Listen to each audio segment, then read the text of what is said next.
Welcome to Rocktopia Acres. It's been a very long time since I've posted anything. Wow, 2 years. What happened? Well, it wasn't one thing specifically. It was a mixture of stuff. At first I had phone issues, and then I had internet issues. And then we were in the pandemic, and like many people, just were trying to reevaluate everything and figure out what was going on and, see what we were going to do with our life. See if this is what we really wanted. I think a lot of people did that. And, I'm glad that I had that opportunity. I'm glad we had that opportunity to discuss things and make decisions on what we wanted, what we loved. And then last year was probably the first year in about 5 years that I was able to stay home and got to, and now when I say stay home, it was the first year I wasn't working and trying to do the homestead. And I really realized that I love it. I was just so tired. I was so spread out between the job and responsibilities that I had here and other places. And it was becoming too much for me, and I was burning out, I think. And so last year we had a really bad drought, but I still managed to have a garden, and I really enjoyed myself. So we made a lot of changes in the past 2 years and reevaluated everything, and now here we are. And I thought, I had a lot of people ask me about YouTube videos and wanting to see the farm, and so I said, well, I will go ahead and see if I can get one up and see if it'll work for me. So we'll start, let's see where we'll start. We'll start in the garden, because since we're right here, and we have the raised bed garden that I've had a couple of years, but last year was really the first year that I did much of anything with it. I had tried other years, but I became too busy. You know how it is. You start working, it's hot and miserable, and things get let go, and before you know it, it's just a mess.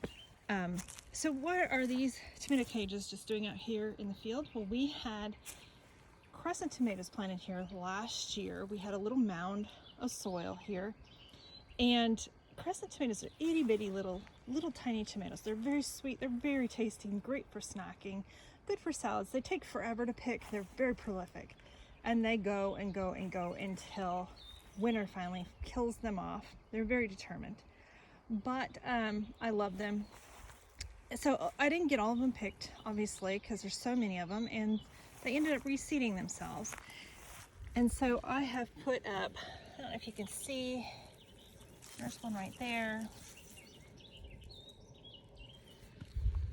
And over here, there's some here. So I ended up putting up something to guard them from being mowed down. And then the bucket gardens, we've changed things a little bit. I'm trying eggplant for the first time. I've never tried eggplant, to grow eggplant. So these are black bells, and I'm very excited. One of the plants really struggled, but now they both seem to be growing. I have no experience in growing eggplant. It's a brand new thing for me. And we've got a tomato plant that I grew from seed. Most of the tomato plants I started early on from seed did not do well. And I think this is a cherry tomato. I'm really hoping this is the clustered cherry that's kind of a greenish color.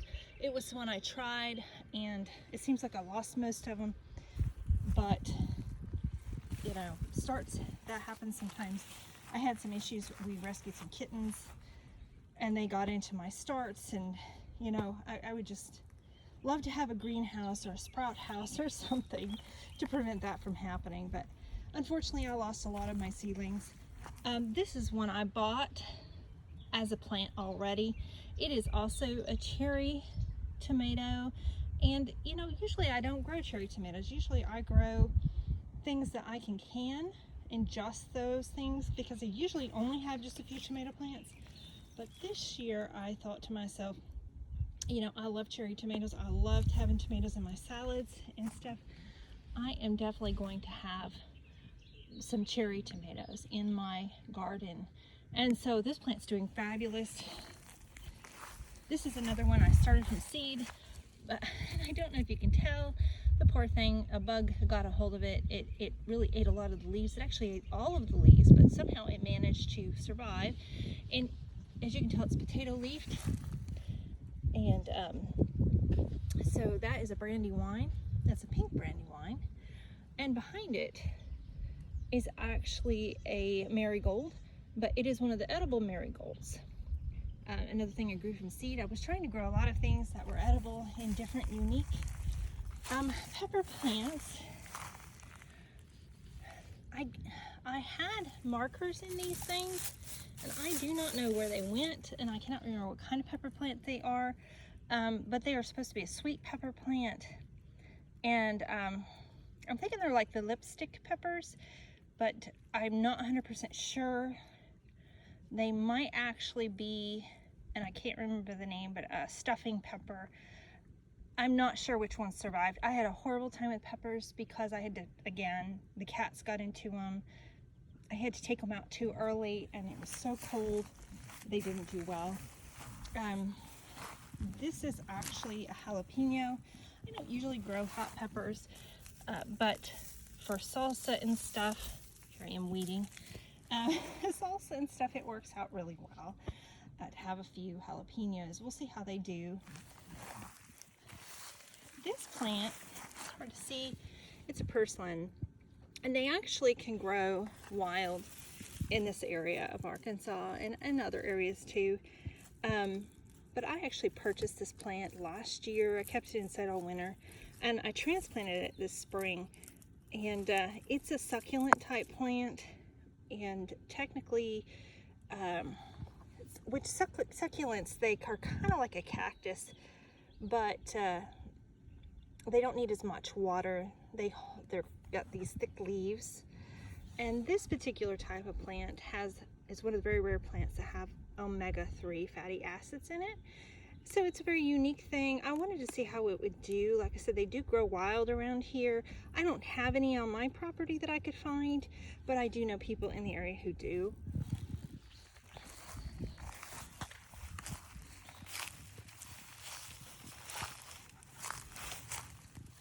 I transplanted my chives.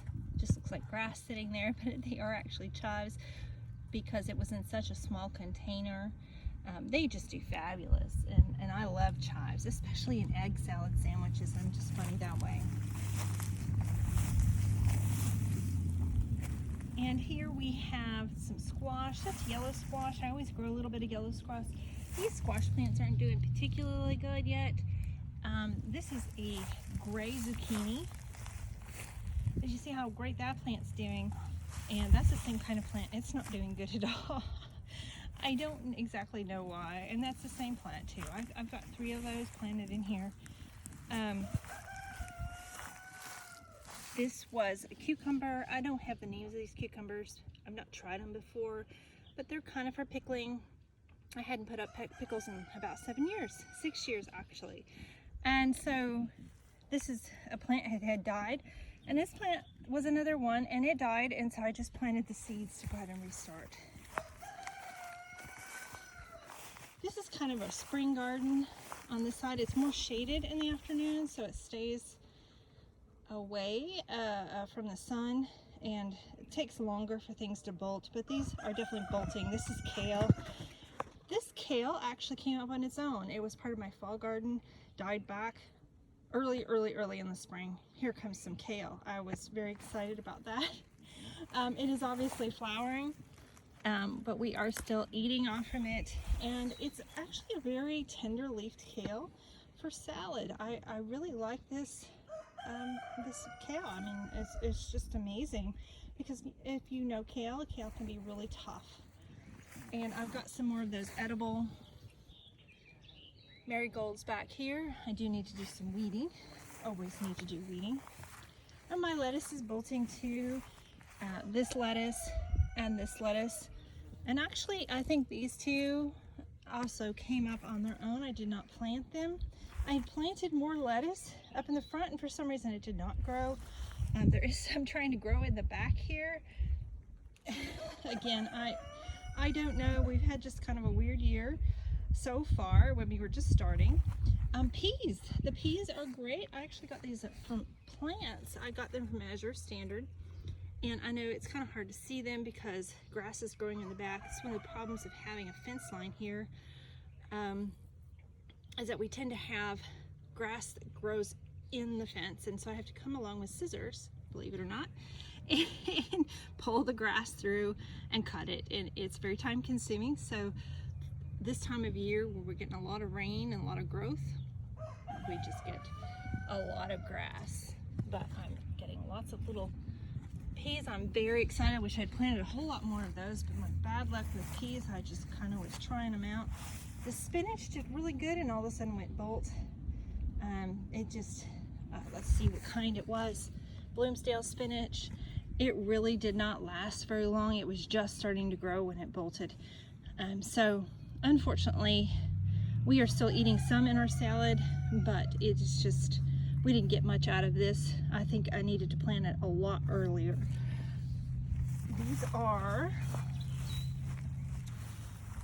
our green beans.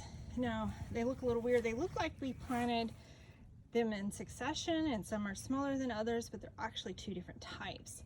And again, I'm not looking at the names of the seeds. I'm really bad with the names because I try different things. I'm like, oh, you know, I'm out here planting, and I'm like, oh, I'll try this, I'll try that. And then I'm like, why did I plant there?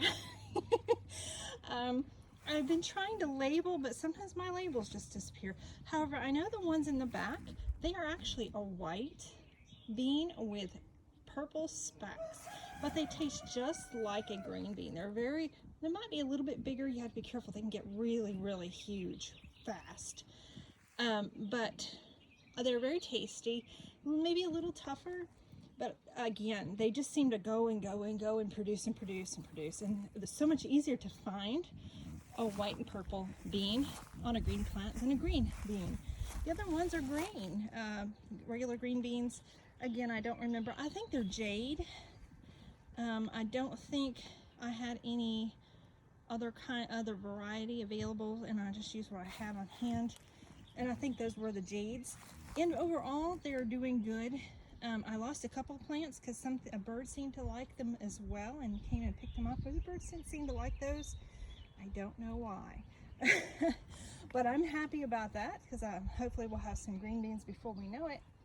And whenever I finally get the lettuce and kale out of here, I'm going to actually probably expand my green beans and do succession planting, and also radishes. I do have a few radishes planted. That's what this is. But you know, they don't seem to be building bulbs, and it might be just too shaded. Again, I call this my spring area because it gets shaded very quickly, and that kind of keeps that area cooler so we can have spring stuff longer, but the heat-loving plants aren't as happy. And I'm sorry if I'm talking a little too fast. I'm just trying to cram a lot of stuff in here because so much has changed.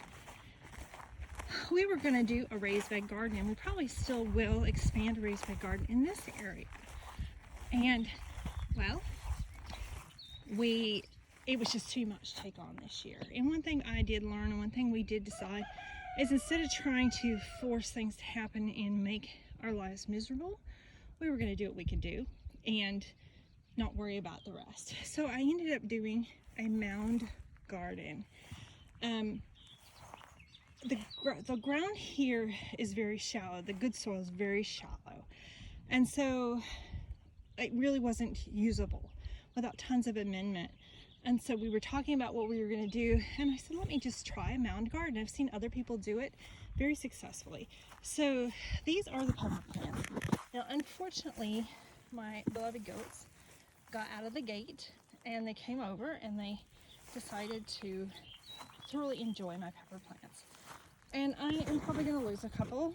Some of them have come back a lot. This one, and it's actually got a good name on here, is coming back wonderfully. I mean, it's actually got a huge pepper on it. I don't know if you can see that, but it was almost bare, and it has come back great. These are cool jalapenos. over here, and they seem to be doing really well. I wanted to try those for the jalapeno taste without the heat. But then I had a lot of bell peppers, and as you can see, I do not think those are going to survive at all. So I'm gonna try a few things and see if I can get them back, but I think that they are probably not coming back, and I will probably just have to replant.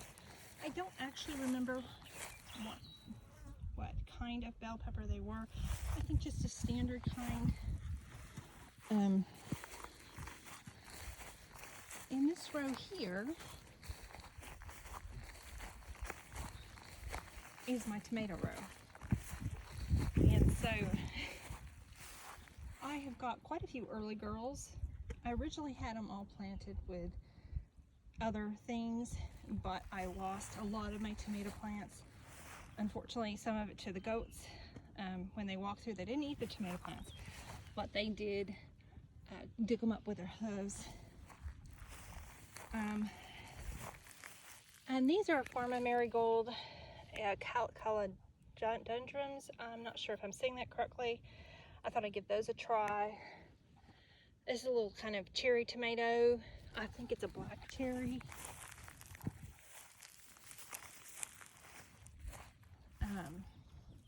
Most of these tomato plants are the early girls. And you'll probably notice I've got flowers in between each one. I want to try that for pollination.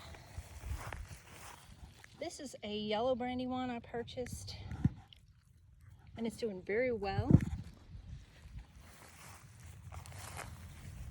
And I've got a couple of brandywines here that I actually planted, the pink brandywines that I actually grew from seed. And really the tomatoes are doing okay, except for this one. This is an Arkansas Traveler, and it is doing horrible. I have taken off I don't know how many leaves and limbs, and it just is doing really badly. But it doesn't seem to be infecting the others, so I'm not sure. I'm not sure what's going on. We will see what we can do with it. And you know, I've planted so many tomatoes this year, considering I usually only plant 2 or 3, that I'm not too concerned about it. And looks like these need some water. And I lost the center ones because the turkeys dug them up, and I tried replanting them yesterday, and I made sure they were watered in and everything, but they still died. But I definitely can see I need to go ahead and get some water on these. I thought the ground was damp enough, but apparently they're too shallow.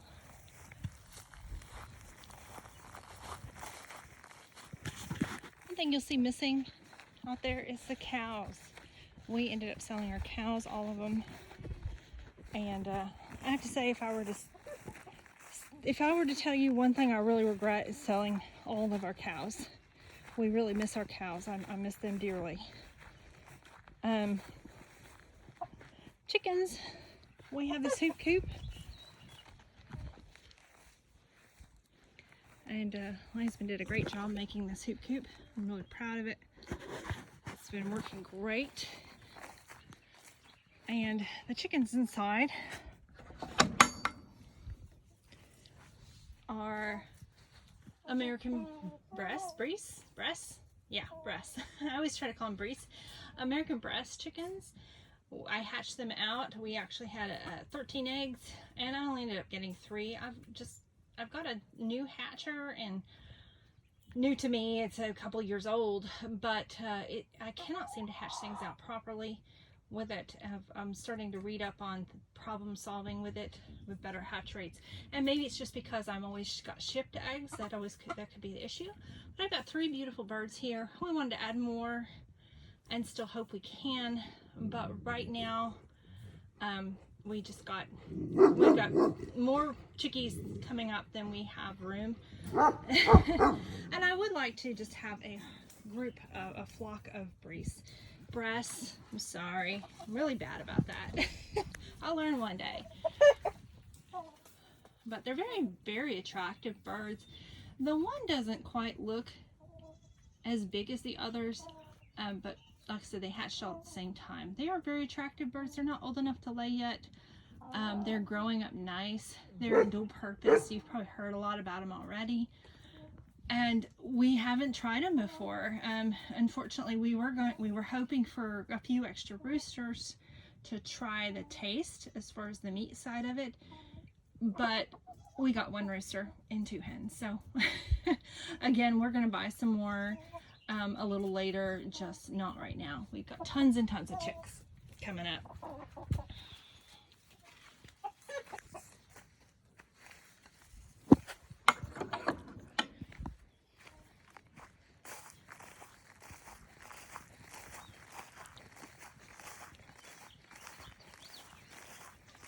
And we'll go out here.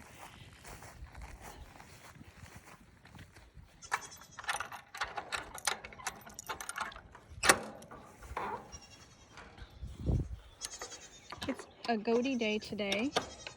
What that means in our farm is that we let the horses out one day and it goes out the other.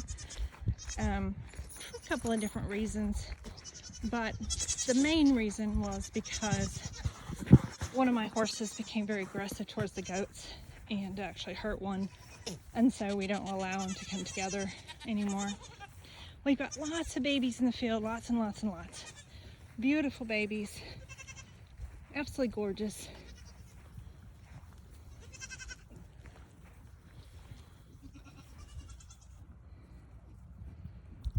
Sorry, I'm looking for a particular goat, and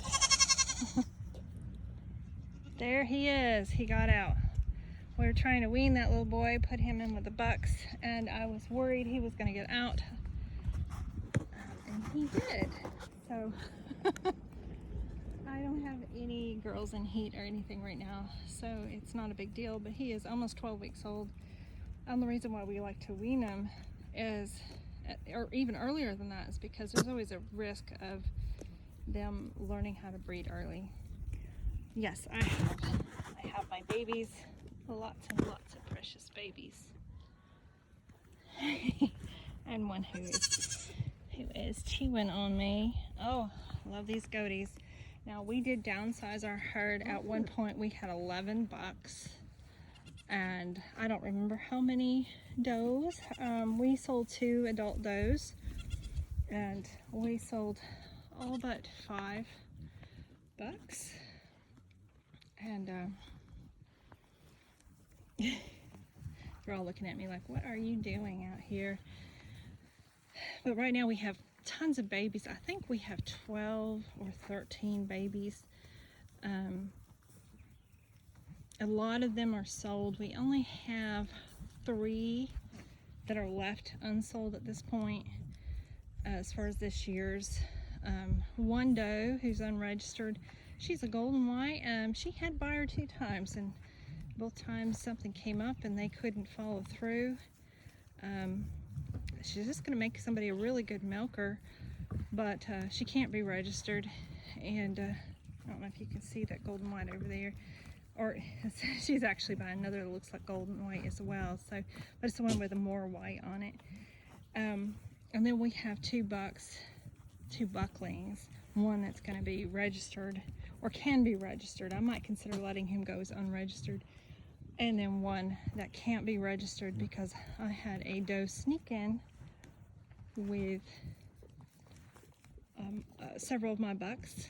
And while I kind of know who the sire was because of the coloring, since I can't guarantee it, I'm not going to register it. And I don't want to do all the DNA of everybody, and it's just a pain. So, but yeah, we've got some really beautiful babies. We use the same buck on most of our does this year, and we got the same pattern through most of our babies. We've got a few that are different, but the majority of them have the same exact pattern. And it's funny, it's a Bizor Chamoisé pattern. Oh, just They're pretty. They're very pretty. It's just amazing how he just threw his pattern on almost everybody, no matter who he bred to. It was so funny. So, but we love our goats, and we do want to get back into cows. I think we're just really struggling on figuring out where we want to go, because we want some beef. Beef is a big priority of ours, to produce our own food. That's one of the things we decided we wanted to do, is beef, you know. And milk is really not a high priority. I wouldn't mind having one that we could get dairy from, but the truth is I'm not very set up for it, and we have our goats, and so, you know, it is definitely not high up on the priority. Here's 3 of our bucks, and I think in the last video we did not have a mini Nubian buck. We had decided to do that, and I never had an opportunity to show him off. He's back there. He's a handsome boy, blue eyes, really handsome boy. He's a sweet boy too. I love my boys. This is just a boy we kept back. But I actually haven't even registered him yet. Still a little uncertain. We haven't used him yet. I'm kind of wanting to bring in a different bloodline that's completely unrelated to any of them that we have.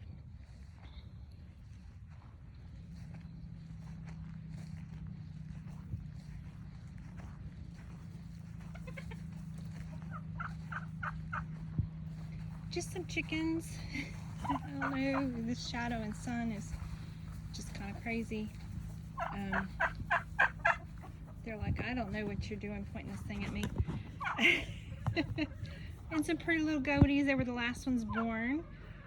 First one's out of our Blinken, and Blinken was one of the does I brought in when I went to really increase the quality of my herd. Although I think all of my baby girls are perfect in their own way, we just want to find some better genetics. And Blinken, this is her first babies. They are beautiful, and her udder is amazing for a first freshener. First freshener means the first time they give birth, and freshen with their milk. But she's got amazing udder. We're considering keeping one of the babies. I think it's that one standing right there. They're very similar, but one's a little bit darker, and they're very subtle differences in some of these. You just have to learn it. Now you can see our pasture is covered in yellow flowers. Some of them are buttercup. Some of them, I actually looked it up on the plant finder, it's some sort of clover, but it's not a grand kind of clover. And I think with the heavy drought and the overuse of this small area with so many animals, especially the horses, this pasture's just been damaged. And I read that the particular clover grows where soil needs to be amended. It needs to be corrected. And so I just think that this pasture has had a difficult time keeping up. Just too many animals, too much drought last year. And I know they're both semi-toxic to animals. The clover type stuff, again, I wish I could remember what it was, but the clover stuff is over a long period of time, it can cause liver problems. But the good thing is that it doesn't usually survive past the springtime, and it should go away, and the summer grass should appear. We are trying to manage it a little better. We really are trying to expand the pasture a little bit this year.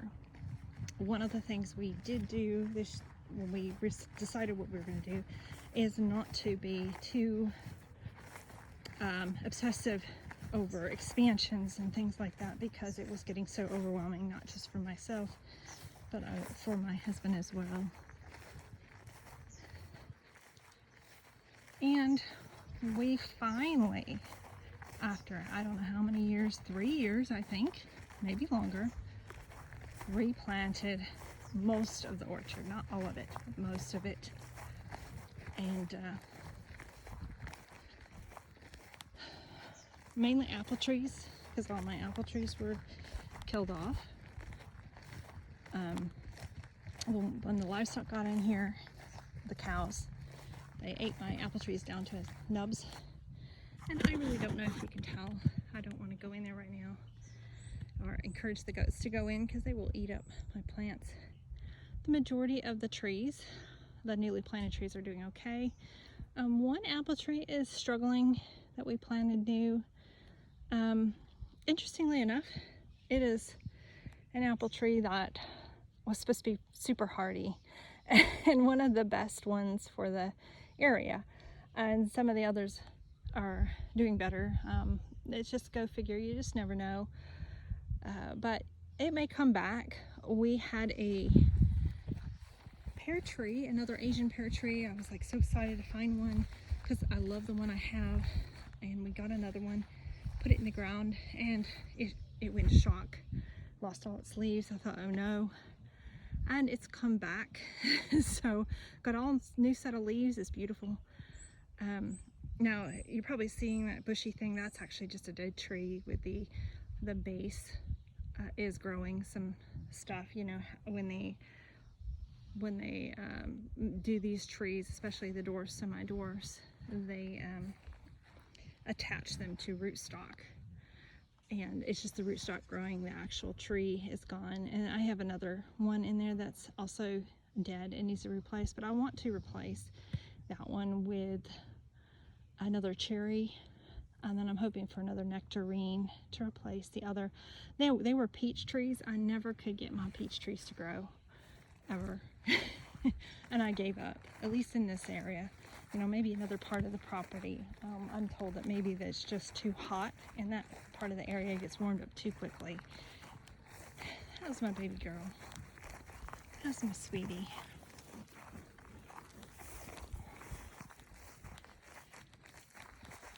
So the only other thing I haven't shown you is that we have quite a few chicks in the brooder. They're almost fully feathered out now, and my husband's actually talking about making another hoop coop, and so we can move them in. We just have to make sure it's pretty much snake proof. We have a situation for that because we have a lot of really huge black snakes here. Great for mice in your barn and things like that, and also great when you want your own eggs because they always seem to find your nest. But nonetheless, we don't want them to get our chicks, so they're still in the brooder right now. And we have some meat chicks. This will be the first year that we try to process them on our own with no help. We've always had a group that I really enjoyed doing that with. It was just nice to get together with other people and other homesteaders and do that. And quite frankly, it kind of grosses me out. I'm not the best homesteader when it comes to things like that. But nonetheless, we are going to try, but we're just going to try with 6 birds. We have no chicken of our own in the freezer. We haven't for quite some time. So it's kind of a bummer. Put this back in. Gotta latch all these gates or they get out and eat my plants. So that's pretty much it, and that's our update. I know it's kind of long, and hopefully you could hang through all that, and hopefully I can get this uploaded without a problem.